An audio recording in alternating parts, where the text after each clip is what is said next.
အပေါင်းအသင်းကိုလူမရှာလို့မရဘူးဆိုတာဒေါ်နယ်ထရန့်ကအခုလက်သွေးသင်ခန်းစာကြီးကြီးမားမားရရှိနေပါပြီ။အရင်ကတော့အီရန်နိုင်ငံကိုအပြတ်သက်နိုင်ခဲ့ပြီလို့ကြွားဝါခဲ့ပေမဲ့ဟောမိုးစီလက်ကြားပြန်ဖွင့်နိုင်ဖို့ဒီတို့မဟာမိတ်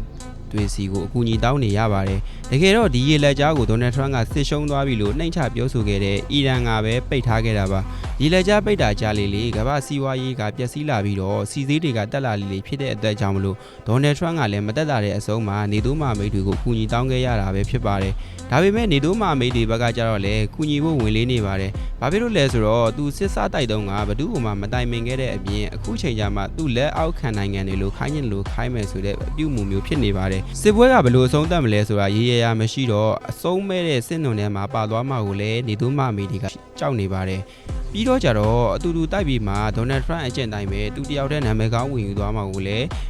နေသူမဟာမိတ်တွေကမလိုလားကြပါဘူး။တကယ်တော့ဒီအီရန်နိုင်ငံအရေးဟာဒီစီးရေးကျွမ်းကျင်သူတွေက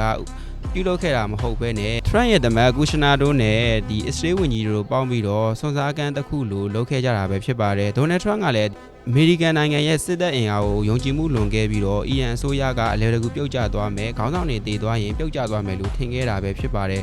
အရင်ကလည်းဒီအာဖဂန်နစ္စတန်မှာသူတိုက်ခဲ့တဲ့မာမိတ်တွေကိုနှိမ့်ချပြောဆိုခဲ့တာတွေပြီးတော့ကျတော့ဒိမတ်ပိုင်ဂရင်းလန်းကိုတိမ့်မယ်ဆိုပြီးတော့စော်ကားခဲ့တာတွေအကြောင်းမလို့မာမိတ်တွေရဲ့ယုံကြည်မှုကိုလည်းဒေါ်နယ်ထရန့်ကပျောက်ဆုံးနေပါတယ်ဘသူကမှလည်းဒေါ်နယ်ထရန့်နောက်ကိုမာယူရဲဆန်ဆန်ပြီးတော့မလိုက်ချင်တဲ့အတွက်ကြောင့်မလို့ဒေါ်နယ်ထရန့်ကလည်းအခုချိန်မှာရန်ကိုစိတ်ဆိုးနေပါတယ်သမ္မတဒေါ်နယ်ထရန့်အနေနဲ့အီရန်နိုင်ငံကိုအပြတ်သက်အနာယူနိုင်မှာပဲရပါတော့မယ်။ဘာလို့လဲဆိုတော့အခုဂျပန်ဝန်ကြီးချုပ်ဆာနာရဲတာကာအီချီကဒီအိမ်ဖြူတော်ရောက်ရှိနေတဲ့အချိန်မှာသတင်းထောက်တွေကဂျပန်သတင်းထောက်ကဒေါ်နယ်ထရန့်ကိုအီရန်နိုင်ငံကိုဝင်တိုက်တဲ့အခါမှာဂျပန်နဲ့ဒီနေတို့အခြားမဟာမိတ်တွေကိုမတိုင်ပင်ပဲနဲ့အခုကြမှာဘာလို့အကူအညီတောင်းတာလဲလို့မေးတဲ့အခါမှာဒေါ်နယ်ထရန့်ကသူက surprise တိုက်ရတာကြိုက်ကြောင်းနဲ့ဒီလို surprise တိုက်တာကလည်းဒီဂျပန်တွေကတင်ပေးခဲ့ကြောင်းဂျပန်တွေကပလဲစိတ်ကံကို surprise တိုက်ပြီးတော့ဘုံကျဲခဲ့တဲ့အတွက်ကြောင့်မလို့အမေရိကန်တွေထိနာခဲ့တဲ့အကြောင်းကိုပြန်ပြောတဲ့အခါမှာဂျပန်ဝန်ကြီးချုပ်ဆာနာရဲတာကာအီချီကလည်းမျက်စိမျက်နှာပြတ်သွားခဲ့ပါတယ်။သမ္မတဒေါ်နယ်ထရန့်အခုလိုဖြေဆိုတာက